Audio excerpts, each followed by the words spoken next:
Welcome to the deep dive. Our mission today is to cut through the noise and really give you the essential knowledge on the science of leadership. What drives influence, what defines effectiveness, and how great leaders manage the inevitable chaos of change. Yeah, it's a huge field, isn't it? Often kind of romanticized, but we're here to provide some structure. Our sources, they really dig deep into the theoretical evolution, Right. from those early born versus made debates through Lewin's foundational styles, all the way up to modern frameworks like transformational leadership. And crucially, we're dedicating significant time today to those structured approaches for actually managing change. The robust models from Lewin and John Kotter. Exactly, very practical stuff. We want to give you the shortcut to being well-informed on this. So to kick things off, let's tackle that central question, the one that's driven, well, a century of research. A question for you listening. Yeah. Is great leadership destiny something you're just fundamentally born with? An inherent gift? Sure. Or is it a skill set? Yeah. Something you can learn, practice, and, perfect over time? That really is the core conflict. And you find the history of leadership theory itself sort of reflects this evolving answer. Let's unpack that transition from destiny to, well, design. Okay, so if you trace the history here, it's pretty clear that early thinkers landed firmly on the born side. That gave us the famous, almost mythical, great man theories. That's right. These were popular, 19th, early 20th centuries? They basically suggested that the capacity for leadership is inherent. It's built in. Yeah. Leaders are heroic, almost mythic figures, destined to rise when things get tough. Defined by internal stuff, charisma, confidence, intelligence, social skills. It's pure nature if you didn't inherit it. You weren't meant to lead. Yeah. Simple as that. And the sources point out where that term great man even came from, right? Mm-hmm. Mostly military leadership, politics, areas historically seen as, male domains. It's a very high-stakes, almost inevitable view of leadership. One person destined for greatness. Okay, but science wants to measure things. So how do they move beyond just destiny? Well, that led to the trait theories. Still kind of in the born camp, but trying to be more empirical. So less about fate, more about a checklist. Sort of, yeah. They tried to identify specific, quantifiable behavioral characteristics that effective leaders shared. The shopping list idea. Extroversion, self-confidence, courage, decisiveness. But that's where it gets tricky, doesn't it? The sources highlight a big challenge with trait theories. Exactly. If these traits are the key, why do so many people with these traits never lead? Right. And maybe more importantly, what about really effective leaders who don't tick all those boxes? Maybe they're quieter, more analytical. Precisely. That failure point, not being able to reliably predict leadership from traits alone, really pushed researchers to the other side, the made argument. Especially as organizations got bigger, more professional after, the Industrial Revolution, the wars, they needed a way to develop managers systematically. And that need fueled the rise of behavioral theories. Rooted in behaviorism, this perspective argues really strongly. Great leaders are made, not born. So the focus shifts completely. Completely. From who a leader is to what a leader does. Leadership becomes a set of actions, behaviors, things you can learn. And that's huge for you, the listener. Because if leadership is behavior, It can be taught. It can be observed, modeled, coached. It basically democratized the whole idea. Anyone could potentially learn to lead effectively by doing the right things. but like most things, the answer isn't black and white, is it? It's not just nature or nurture. No, the field quickly realized it's more complex, which led to contingency theories, the big idea there.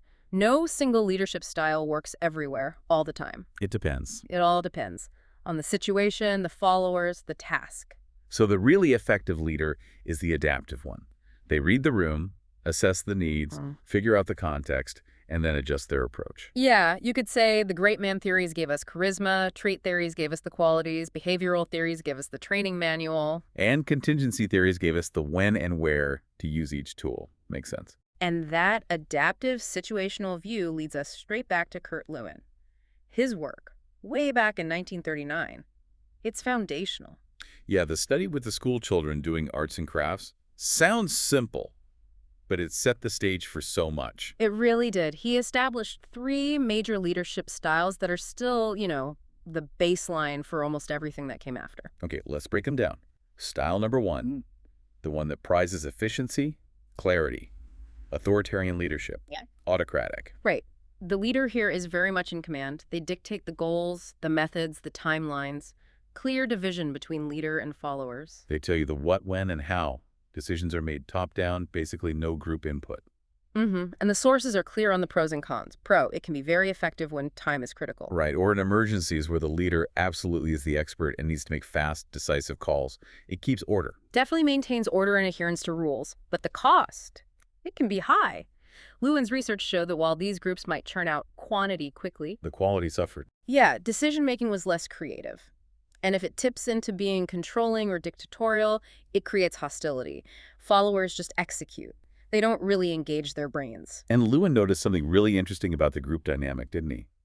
About switching styles. He did. He found it was significantly harder to move a group from that autocratic style to a democratic one.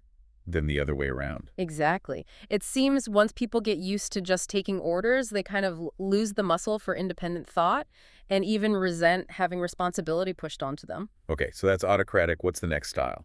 The one focused more on relationships. That would be participative leadership or, democratic style. So here, the leader still guides. They don't just disappear. Right. They participate, but they actively seek and allow input from the group members before making decisions. It's about building consensus, encouraging discussion. And how did that play out in Lewin's study? This was generally found to be the most effective style overall in terms of quality and just group morale, group well-being. Interesting. So maybe not the absolute fastest in terms of sheer output. Perhaps slightly less volume than the authoritarian group, yeah. But their contributions, the quality of the work, was significantly higher. It fosters engagement, motivation, creativity. Because people feel valued, Yeah. right? They have a stake in it. Exactly. It leads to real commitment to the group's goals. It's very follower-centric. Okay, SPOW 3. The one where the leader basically checks out. Delegative leadership. Laissez-faire. Wrench for let them do, yeah. This is the extreme hands-off approach. Little to no guidance. Decision-making is left entirely to the group. Maximum autonomy, minimal structure. Sounds potentially chaotic. How did the kids do here? Not well.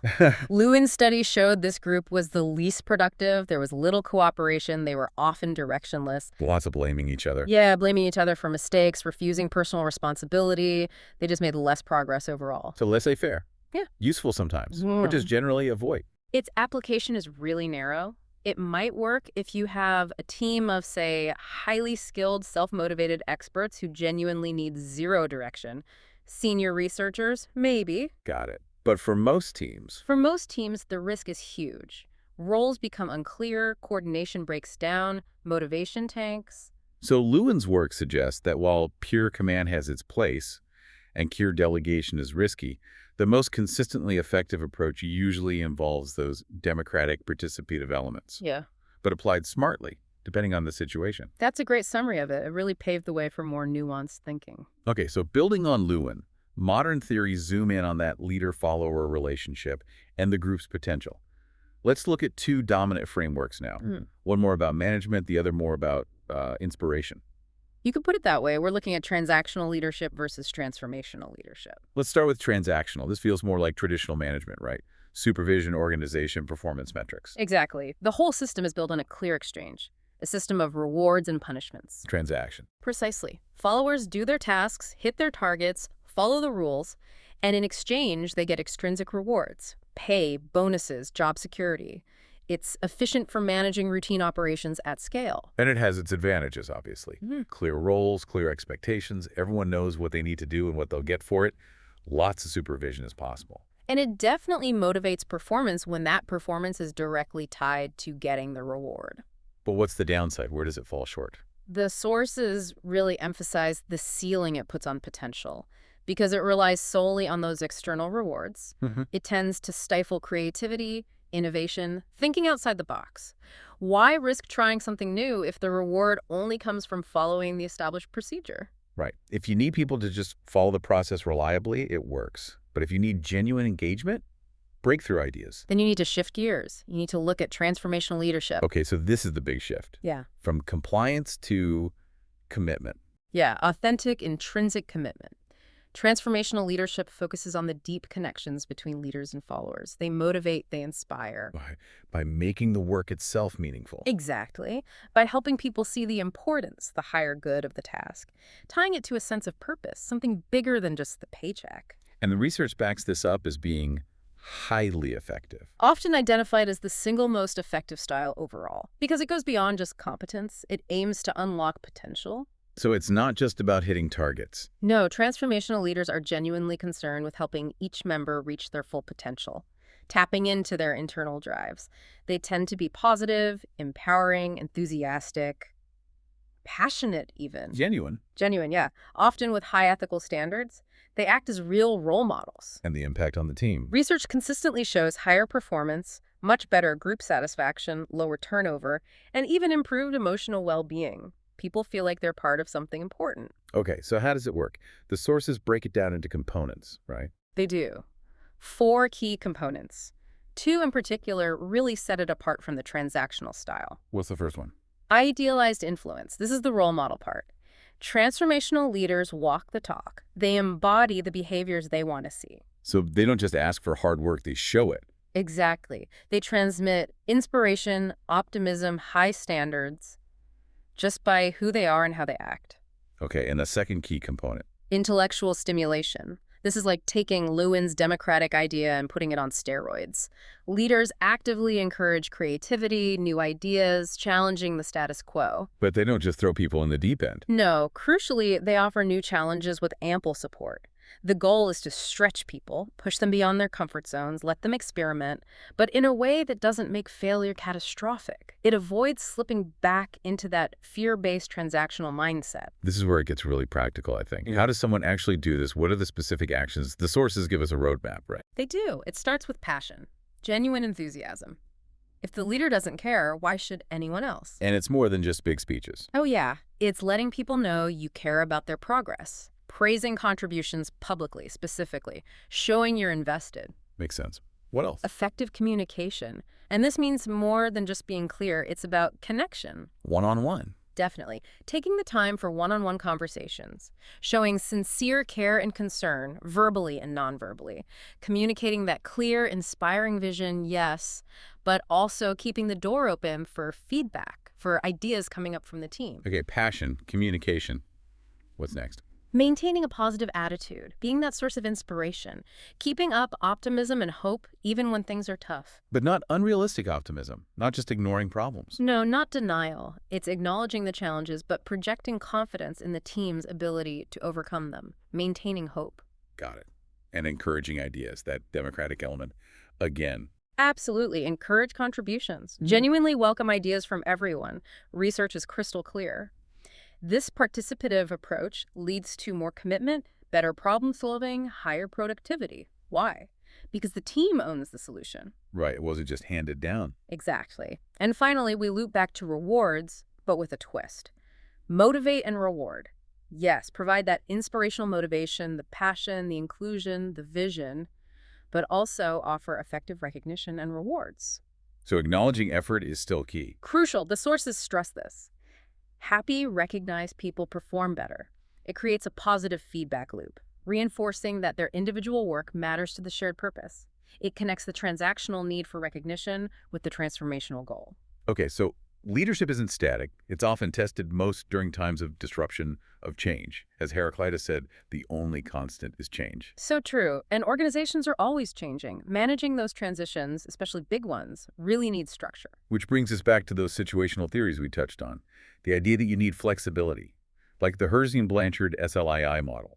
Right. That's a great example. It directly maps the leader's style to the follower's development level on a specific task. Based on their skill and their commitment. Exactly. Task behavior, how much direction the leader gives, and relationship behavior, how much support. So a new hire, maybe enthusiastic but unskilled, D1. They need high direction, high support. That's the coaching style. You teach them, encourage them. But a seasoned pro, highly skilled, highly committed D4, they just need delegating. Low direction, low support, let them run with it. So the leader is constantly assessing and shifting gears, from telling to selling to participating to delegating or directing, coaching, supporting, delegating in the refined version.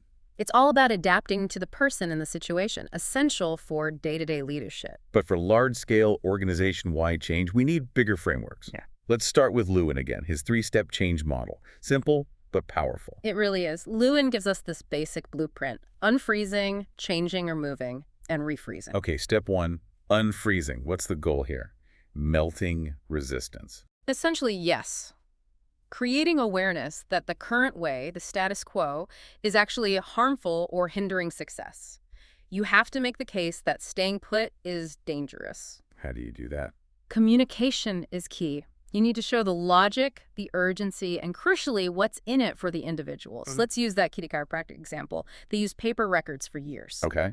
Management sees problems, appointments running long, errors, competitors zooming ahead with tech. Unfreezing means showing the staff the data. Lost clients, wasted time, maybe even risk to job security because the practice is falling behind.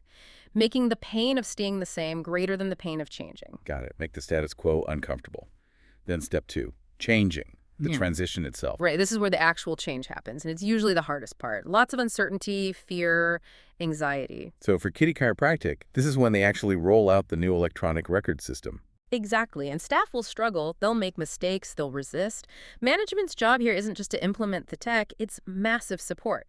Education, training, coaching, being patient, allowing time to learn. Because without that support, People will just revert to the old paper system. The minute things get stressful, the change won't stick. which leads to step 3, refreezing, locking it in. Yes, solidifying the new way, reinforcing it until it becomes the new status quo, the new normal. Why is this so important? Lewin saw it as essential to avoid that one step forward, two steps back problem that plagues so many change efforts. For Kitty Chiropractic, refreezing means embedding the electronic system. Okay. Maybe public recognition for staff who master it quickly, tying bonuses to using the system correctly, and importantly, maybe even shredding the old paper files eventually, making it impossible to go back. The sources mention some debate about whether refreezing is still relevant today, with change being so constant. There is that debate, yeah. Some argue you never really freeze anymore, but the principle holds. You have to consciously reinforce the new behaviors and structures, or the old culture will just pull things back. Okay, Lewin gives us the basic structure, but for really complex, large-scale change, we need something more detailed. Enter Kotter's 8-step change model. Developed by John Kotter at Harvard back in '95, this is designed for big transformations, often across multiple teams or whole organizations, and he emphasizes this stuff takes more time and resources than leaders usually think. 8 steps. And skipping them is asking for trouble, apparently. That's Kotter's main point. Skipping steps or rushing them is why big change initiatives often fail. Okay, step 1. Create a sense of urgency. More than just saying, we need to change. Much more. People need to feel it. Facts and figures often aren't enough. Kotter suggests things like bringing key people together, maybe face-to-face. With food, the sources say. Yes. Presenting stark data competitor wins, financial pressures, customer complaints, using tools like a SWOT analysis, strengths, weaknesses, opportunities, threats, to guide discussion so people connect the dots themselves and feel the need for action. Right, they internalize the why. Okay, step 2. Form a powerful coalition. This isn't a one-person job. Definitely not. Yeah. Kotter argues you need significant buy-in, maybe 75% of management actively on board. And this coalition needs to be diverse. Not just senior manager. No. People from different teams, different levels, and crucially, people with social influence, even if they don't have fancy titles, that super respected receptionist everyone listens to, or the veteran engineer. Informal leaders. Exactly. They're your key influencers, your early adopters, essential for convincing the hesitant majority. Diffusion of innovation theory backs this up. Okay, coalition formed. Step 3. Create a vision for change. Where are we actually going? The coalition takes all those reasons for urgency, all the emerging ideas, and boils them down into a compelling vision. It should be a shared vision. Wiser because it comes from the group. And easy to grasp. Absolutely. Needs to be clear, concise, easily repeatable. Something you could explain in 5 minutes, not a complex strategic plan. A clear picture of the future state. Makes sense. Step 4. Communicate the vision. Shout it from the rooftops. Pretty much. Kotter says use a megaphone, communicate frequently, powerfully through multiple channels, embed it in emails, meetings, speeches, everyday conversations. And it needs to flow multiple ways. 3-directional, yeah. Leader to team, team back to leader. Feedback is vital. And team members talking to each other, reinforcing the message. And this is where understanding the emotional journey helps, like the Kubler-Ross change curve. Exactly. Knowing that people might go through denial, frustration, depression before they reach acceptance helps you tailor the communication and support. If someone's frustrated, just repeating the vision isn't enough. You need to listen, acknowledge their difficulty, maybe adjust the plan. Okay, vision communicated. Now the hard part, step 5. Remove obstacles. Dealing with resistance. Right. You've built momentum, but there will be roadblocks. These could be resistant people, outdated systems, lack of skills or equipment, or just bureaucratic structures getting in the way. How do you tackle that? Kotter suggests the Lewin force field analysis. Yeah, it's a great tool here. You visually map out the forces pushing for the change versus the forces pushing against it. List them all. And rate their strength. Assign a score to each force, like 1 to 5. Then your strategy isn't just attacking resistance head-on. It's about finding ways to reduce the strength of the biggest resisting forces while simultaneously increasing the strength of the driving forces. So if lack of training is a 5 resisting force, you pour resources into excellent training to reduce that score. Smart. Okay. Step 6. Create quick wins. Show progress early. Super important for morale and building credibility. Demonstrating early success proves the change is possible and beneficial. It silences critics and energizes the team.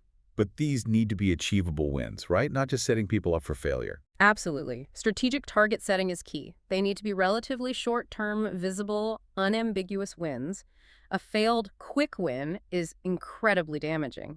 Using simple cycles like planned on act check can help generate these smaller, iterative improvements. Got it. Don't declare victory too soon, though. Step 7. Build on change. Keep the momentum going. This is where many efforts falter.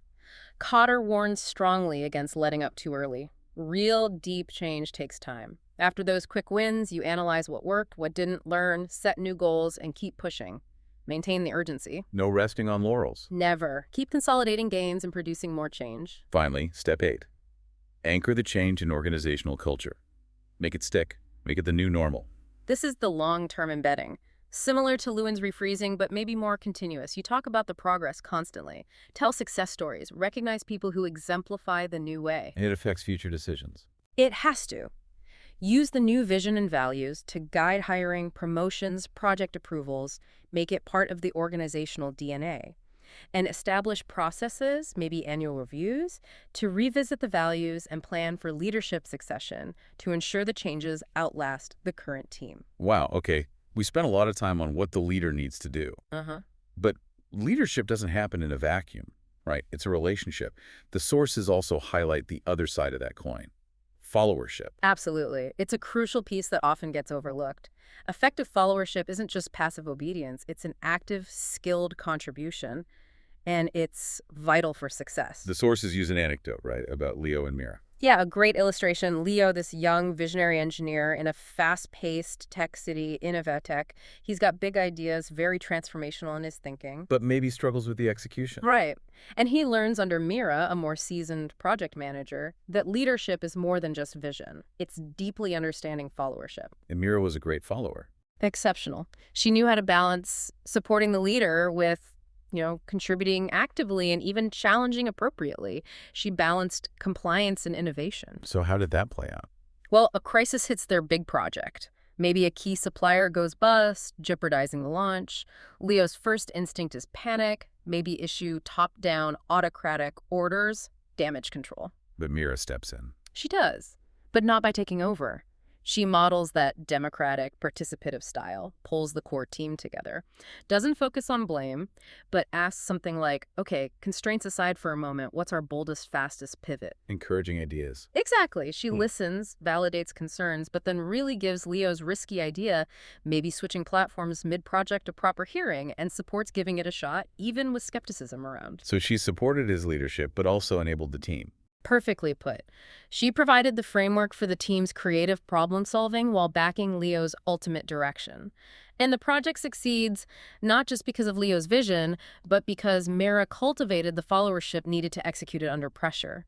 Leo learned the power of an active, skilled follower. So what are the key takeaways from that? What defines effective followership according to the sources? Well, first is listening and learning. Really listening to understand the leader's intent and the context, not just waiting to talk. Okay, what else? Adaptability. Being willing to embrace change, understanding that flexibility is often key to navigating tricky situations, not just digging your heels in. Makes sense. Then support and trust. Actively supporting the leader, showing trust that builds team cohesion and gives the leader credibility. And empowering others. It's not just about the leader-follower diet. Right. Empowerment. Good followers lift up their colleagues, share knowledge, help others succeed. It creates this positive cycle where leadership capabilities spread through the team. And taking ownership. Crucial. Accountability. Taking responsibility for your work, your actions, your results, that strengthens everyone. Leo, the story goes, learned this. He became a leader who led collaboratively, who valued input, who supported others because he understood you needed both sides. He gained respect for his vision and his ability to empower his followers. It really highlights that the best leaders are often those who have also mastered being good followers. They understand the whole dynamic. Exactly. It's a symbiotic relationship. Hashtag tag outro. Okay, quite a journey today. We went from the philosophical roots Born versus made, great man versus behavioral theories, right through the adaptive thinking of contingency models. Yeah, we unpacked Lewin's classic styles. The control of authoritarian, the quality and commitment from democratic, the risks of delegative, then saw how modern theories build on that, contrasting the management focus of transactional with the inspiration and potential unlocking power of transformational leadership. And critically, we broke down those structured frameworks for actually doing change. Lewin's simple but effective Unfreeze-Change-Refreeze for basic shifts. And Kotter's really detailed 8-step model for complex transformations needing that urgency, the coalition, the vision, communication, removing obstacles, quick wins, building momentum, and finally anchoring it in the culture. It's a marathon, not a sprint. The big takeaway seems to be that effective leadership is highly contingent, highly situational. It's about adapting your style. To the context, to your people, to the challenge. And it leans heavily on those relationship building skills, the transformational, the participative elements, and really strong communication, especially when driving change, and understanding both leading and following. Which brings us to our final provocative thought for you to chew on. We heard that effective recognition and rewards are key motivators, that happy people perform better, especially in that transformational style. So consider the flip side. If a leader, even one trying to be inspirational, consistently fails to offer genuine acknowledgement, simple praise, or recognition for effort, how quickly might that team, even a passionate one, slide back towards purely transactional thinking? What's in it for me? What really stands out to you about the true, maybe hidden cost of overlooking basic gratitude in the quest for great leadership?